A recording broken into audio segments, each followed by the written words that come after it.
Obrigada, Jesus, por mais um domingo. Obrigada por mais uma manhã que estamos aqui. Vem, Espírito Santo, abrindo o nosso entendimento, Senhor. Nos dê discernimento e sabedoria. Em nome de Jesus. Amém. Vamos falar hoje sobre a ceia do Senhor. Então, Lucas 22, 19. Jesus aqui, tomando o pão, deu graças, partiu e deu aos discípulos, dizendo: isso é o meu corpo dado em favor de vocês. Façam isso em memória de mim. Da mesma forma, depois da ceia, tomou o cálice, dizendo: este cálice é a nova aliança no meu sangue, derramado em favor de vocês. Então, que o Espírito Santo venha abrir nos nossos olhos, né, para termos o entendimento a respeito dessa ordenança, desse ato que Jesus fez e nos mandou reproduzir também, né, a ceia dele. Então, o que Jesus fez? Ele pegou o pão, ele agradeceu, né, ele deu graças e ele partiu. E além de partir, ele repartiu, ele dividiu com os amigos dele, né, dizendo: este é o meu corpo que eu dou a vocês. Então, aquele pão partido e repartido significava, ele simbolizava o próprio corpo de Cristo. E da mesma forma, ele nos pediu que a gente partisse o pão e repartisse todas as vezes para lembrar dele, né, para lembrar aquilo que ele tinha feito. E Jesus, eu acredito que ele tinha uma forma muito única de repartir o pão, porque ele era reconhecido nisso, né? Quando ele partia o pão, era diferente, não era uma repartida qualquer. Tem até aquela música do Morada, né? E a partir do pão, os nossos olhos se abrem e reconhecemos quem tu és, que faz referência à passagem de Emaús, né? Quando eles estão no caminho de Emaús. O que aconteceu? Jesus tinha sido crucificado, tinha sido morto, e 2 dos seus seguidores estavam indo de Jerusalém para Emaús. E aí Jesus chega lá no meio deles e pergunta: por que vocês estão tristes? O que aconteceu? Aí eles ficam: uau, você não está sabendo da notícia? Né? A maior fofoca de todos os tempos. Onde você estava que você não está sabendo? E eles não reconheceram que era o próprio Jesus que estava ali. Então eles param para descansar no meio do caminho e convidam aquele homem para ficar junto com eles. E Jesus aceita o convite. E então eles vão comer.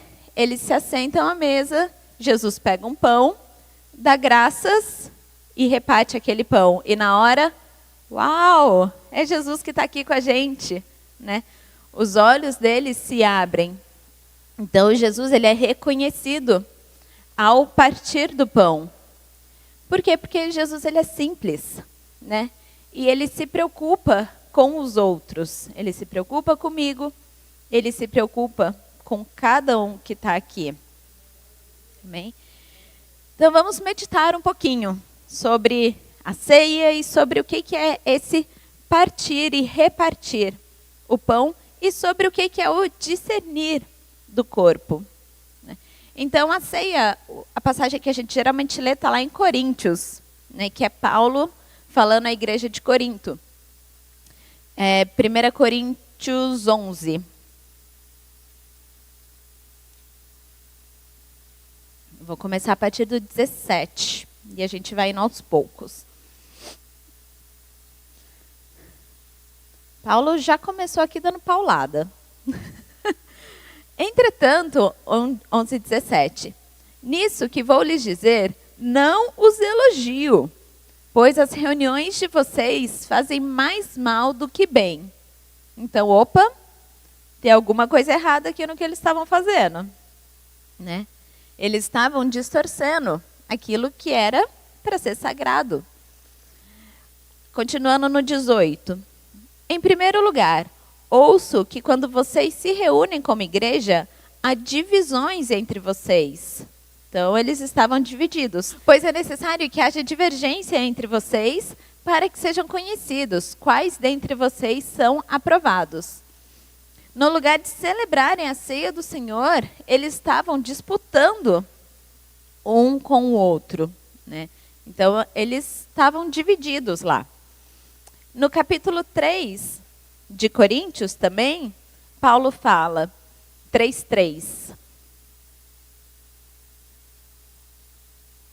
Porque ainda são carnais? Porque ainda são carnais. Porque visto que a inveja e divisão entre vocês não estão sendo carnais e agindo como mundanos. Então, né? Por que vocês estão fazendo isso? Raça de víboras. Né? Os seus mundanos. Vêm para a igreja. Então, as pessoas, elas, às vezes acontece delas congregarem na mesma igreja, mas ter divisões, brigas, invejas, né? E isso está errado. Somos um corpo, isso é uma atitude mundana, isso é uma atitude carnal. A falta de amor gera ciúme, inveja, brigas, divisões, fofocas. E era sobre isso aqui que Paulo estava querendo falar, estava repreendendo eles. Quando eles se juntavam, quando eles se reuniam, era só uma festa, né?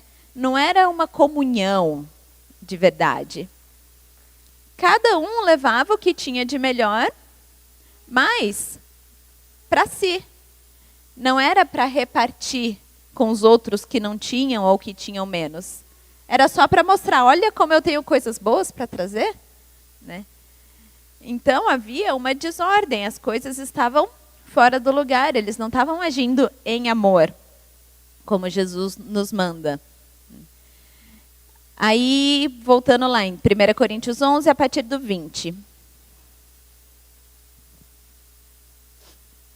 Quando vocês se reúnem, não é para comer a ceia do Senhor, porque cada um come sua própria ceia sem esperar pelos outros.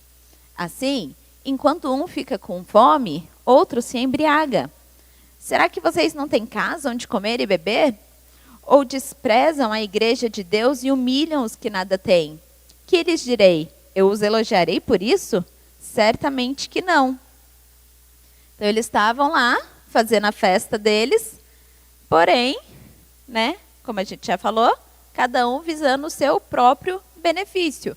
Tinha gente passando fome, enquanto isso outros estavam lá, saindo rolando, de tanto que comeu.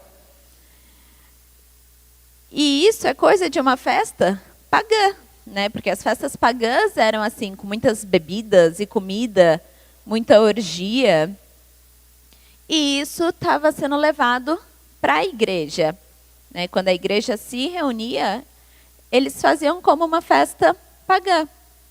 Então havia orgia, o que era para ser alimento para a alma, na realidade estava se alimentando as paixões deles.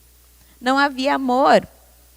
Aqueles que tinham mais condições não se preocupavam em repartir com os que não tinham. E eles agiam de forma egoísta, não havia generosidade, né? Se a gente age sem amor, não vai ter como ser generoso, né? Somos egoístas quando não temos amor. Então, aquilo que era para ser uma comunhão de amor, tinha se transformado em algo mundano. A conduta deles tinha destruído o propósito da igreja. 11:22, né, que ele falou aqui. Será que vocês não têm casa onde comer e beber? Ou desprezam a igreja de Deus e humilham os que nada têm?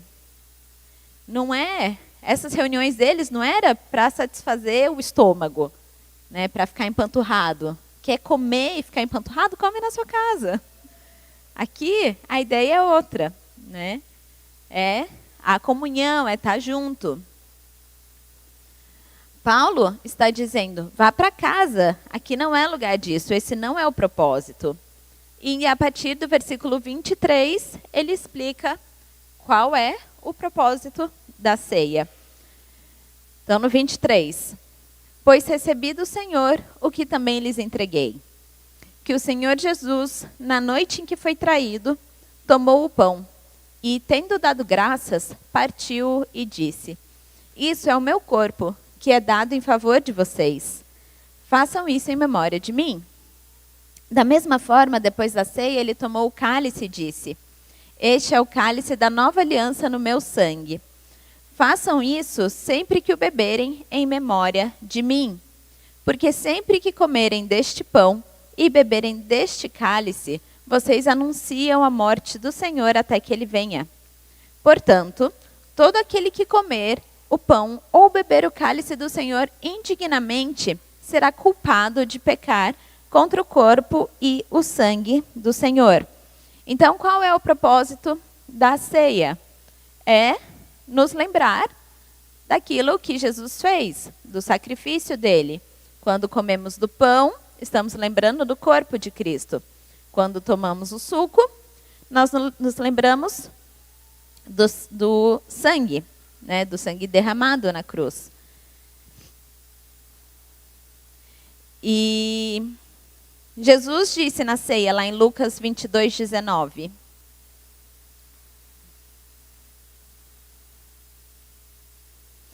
Tomando o pão, deu graças, partiu-o e deu aos seus discípulos. Isso é o meu corpo dado em favor de vocês. Façam isso em memória de mim. Então, uma coisa muito importante aqui é essa questão do partir e do dar. Então, além da gente lembrar, né, daquilo que foi feito, pelo o sacrifício de Jesus, a ceia, ela é um momento de nos lembrarmos também que somos um corpo, igreja. A ceia, ela fala de amor. O primeiro amor supremo, o amor de Jesus, que se entregou por nós, e, consequentemente, o amor que nós devemos ter um perante o outro, né? A ceia, ela fala de perdão, de generosidade, o amor verdadeiro, que é aquele amor de Coríntios 13, que é paciente, que é bondoso, que não inveja, que não se vangloria, que era o oposto do que eles estavam fazendo lá, que não se orgulha, que não maltrata, que não procura os próprios interesses, que não se ira facilmente, que não guarda rancor. Então, a gente precisa lembrar desse amor na hora da ceia. Jesus mesmo falou: ame o Senhor, o seu Deus, de todo o coração, de toda a sua alma e de todo o seu entendimento. E o segundo mandamento, semelhante a ele, é: ame ao seu próximo como a si mesmo. Então, este é o propósito da ceia, a comunhão entre os irmãos. E comunhão de verdade. Comunhão não é simplesmente estar junto no mesmo lugar, né? Comunhão é essa vivência junto. Tem até um exemplo que a gente pode trazer um paralelo para cá. Tem um moço que posta bastante coisa no Instagram e ele é de Ubatuba. Aí ele fala que existe uma diferença entre morar em Ubatuba e viver em Ubatuba. Porque agora ele começou a remar, ele vai ver o sol nascer na praia. Então é isso. A gente pode estar na igreja e nós podemos viver a igreja, né? Só o fato de frequentarmos a igreja não quer dizer nada, né? Mas quando nós vivemos a igreja, nós vivemos o que Deus tem para nós. Nós vivemos no corpo, nós aproveitamos do que tem de melhor para a gente. Nós podemos viver esse amor, né? Então é diferente estar e realmente viver aquilo. E é sobre isso, é sobre a vivência, a comunhão verdadeira, de repartir, de se preocupar com o outro. É sobre isso. Então, quando ele fala lá sobre a gente... aquele que come indignamente será culpado de pecar contra o corpo e o sangue do Senhor. O que ele está falando aqui? Ele está falando justamente sobre essa comunhão. Ele no 28 fala, examine-se o homem a si mesmo, e então beba o pão, então coma o pão e beba o cálice. No 29, pois quem come o pão, quem come e bebe sem discernir o corpo do Senhor, come e bebe para a sua própria condenação. Então, nós precisamos discernir, nós precisamos estar atentos ao corpo. Qual é a necessidade do corpo? Se eu estou com uma picuinha com alguém, eu estou tomando a ceia indignamente. Eu preciso ir e me reconciliar com essa pessoa. Se eu não me importo com a necessidade do outro, né? Então, isso é o discernir o corpo. Jesus, ele não morreu só por mim. Ele não morreu só pelos meus pecados. Ele morreu por cada um de nós. Jesus, ele nos ama. E nós precisamos amar o próximo. Lembrar do sacrifício de Jesus, lembrar da morte de Jesus na cruz e lembrar o quanto Jesus me ama e quanto Jesus te ama. Pode ser que eu não goste muito de alguém. A gente não vai ter afinidade com todo mundo, isso é fato, né? Mas a gente precisa amar a todos. E não é porque eu não tenho afinidade com a pessoa X, que se ela tiver em necessidade, se ela precisar de algo, se ela precisar de um abraço, que eu não vou estar ali à disposição dela. Porque isso é amor, né? Amor é paciente, é bondoso, não deseja o mal de ninguém, não maltrata. Então, a gente precisa viver em amor. Você era tão ruim quanto a pessoa do seu lado. O sacrifício de Jesus por você foi tão grande quanto pela pessoa do lado. Não foi uma cruzinha pequenininha para você e uma cruzona para o outro. Foi a mesma cruz, o mesmo sacrifício, né? Então, nós precisamos entender este amor de Jesus por nós, para a gente poder entender o que é amar o próximo, né? Então, o que é discernir o corpo? É separar, julgar, entender mesmo, sabe? Ser intencional naquilo que a gente faz. Parar um pouquinho, pensar, como será que eu estou agindo? Essa minha atitude está correta para com o corpo de Cristo ou não está? Eu poderia me entregar mais? Às vezes é um sorriso, né? Você sorrir para alguém, já vai mudar o dia dessa pessoa. E aí chega a pessoa, oi, tudo bom? Qual a necessidade disso? Nenhuma. Não custa dar um oi, tudo bem com você. Mas nós precisamos realmente amar o próximo, né? Nos sensibilizar com a necessidade do outro. Discernir o corpo é olhar para a igreja de Cristo e ver quem está sofrendo, quem eu posso ajudar, olhar com os olhos de Jesus. E isso não é papel só dos líderes. Ah, deixa que o líder vai resolver aquele problema, né? Não é papel dos líderes, é papel de toda a igreja, é papel de todo o corpo. Estou vendo que a pessoa tem uma necessidade em uma área que eu não consigo ajudar. Aí você vai e passa para frente, né? Oi, pastor Camilo, estou vendo que fulano está precisando de ajuda e eu não posso ajudar.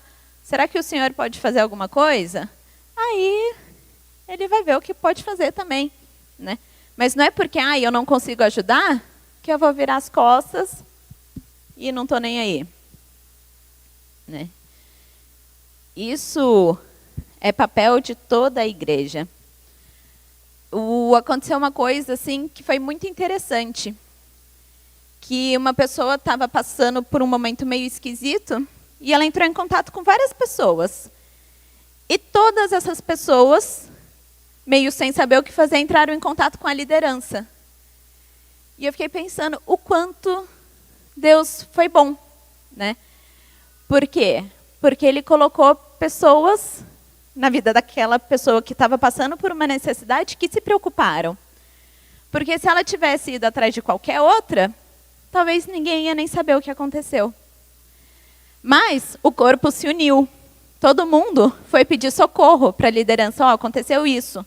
Você está sabendo de alguma coisa? Será que está tudo bem? E outra pessoa, olha, aconteceu isso. Aí quando a liderança viu, opa, tem alguma coisa estranha. Muitas pessoas estão me trazendo a necessidade dessa pessoa. Vou verificar que o negócio deve ter acontecido, né? Isso é o corpo. Isso é o trabalho do corpo. Uma pessoa sozinha talvez não tivesse o que fazer, mas juntas elas conseguiram buscar essa ajuda e atender essa necessidade. Então isso é discernir o corpo. E o que acontece se nós não discernirmos o corpo? 1 Coríntios 11:30.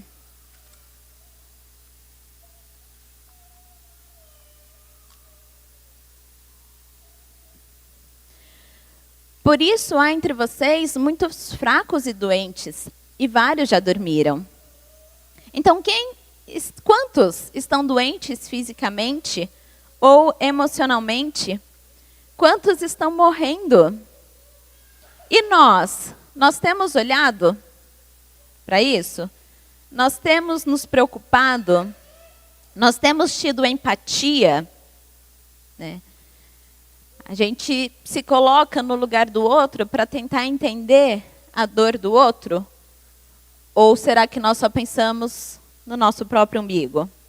Ah, mas eu estou passando por essa dificuldade também e ninguém veio falar comigo. Será que alguém sabe que você está passando pela dificuldade também? Tem isso, né? Às vezes a gente quer muito, mas a gente também... Se alguém vai tentar falar com você, está tudo bem? Não, está tudo bem. Você precisa de ajuda? Não, estou ótimo.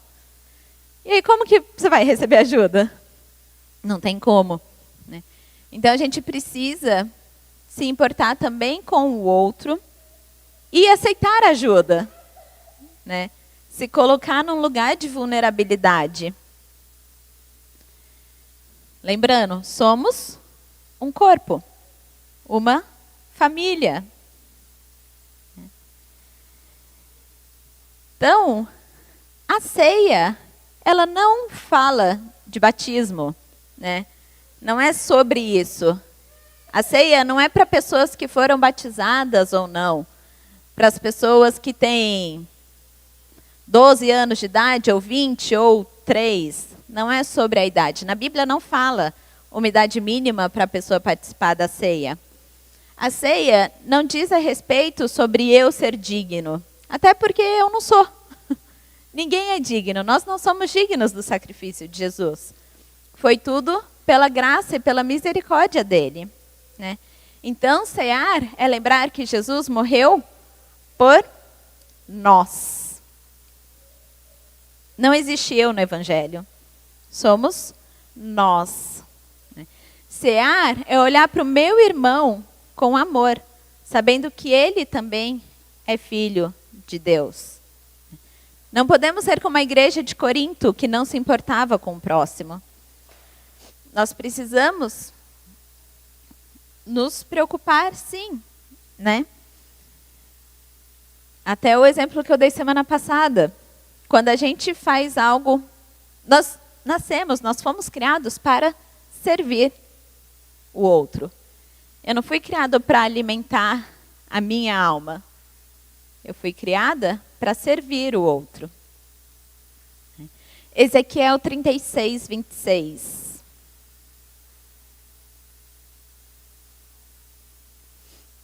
Ezequiel 36, 26. Darei a vocês um coração novo e porei um espírito novo em vocês. Tirarei de vocês o coração de pedra e lhes darei um coração de carne. Porei o meu espírito em vocês e os levarei a agirem segundo os meus decretos e a obedecerem fielmente às minhas leis.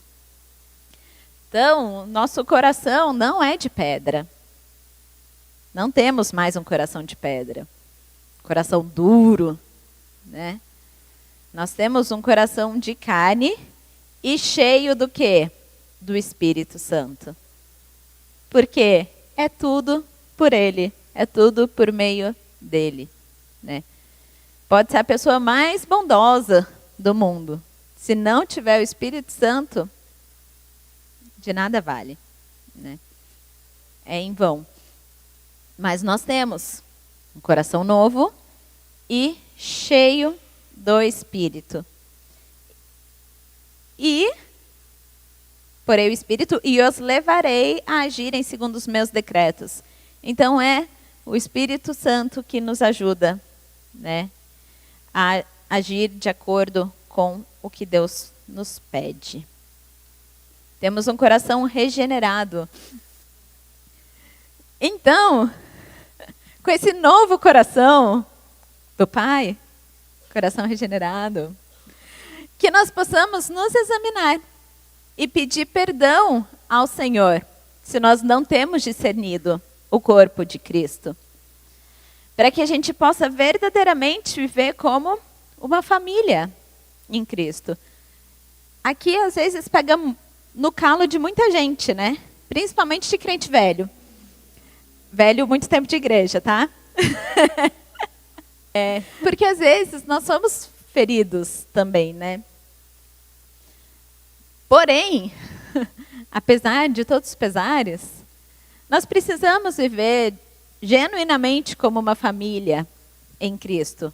Ser família não quer dizer que sempre vai ser tudo legal, né? Vocês, cada um tem sua família em casa.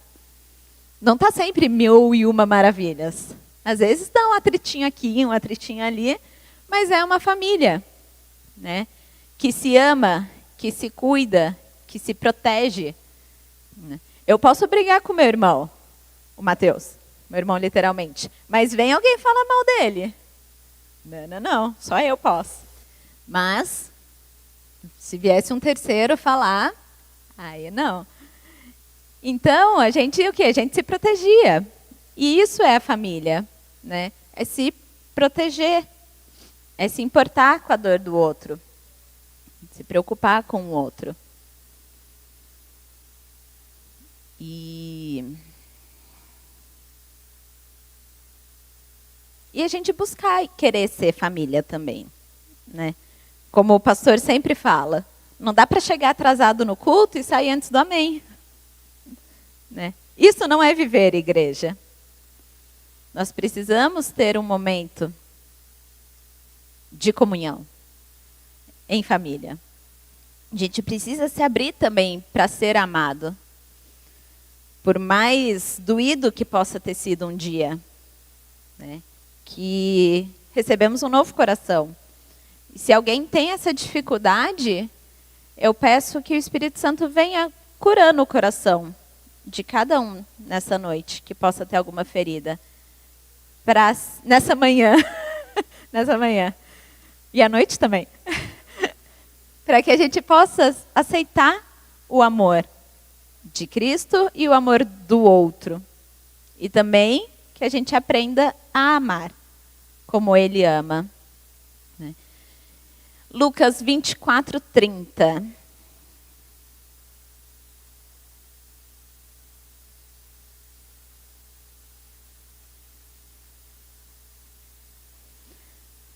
Lucas 24:30. Então, continuando lá, a história do caminho de Emaús, quando eles estavam à mesa. Quando estava à mesa com eles, Jesus tomou o pão, deu graças, partiu e deu a eles. Então, os olhos deles foram abertos e o reconheceram.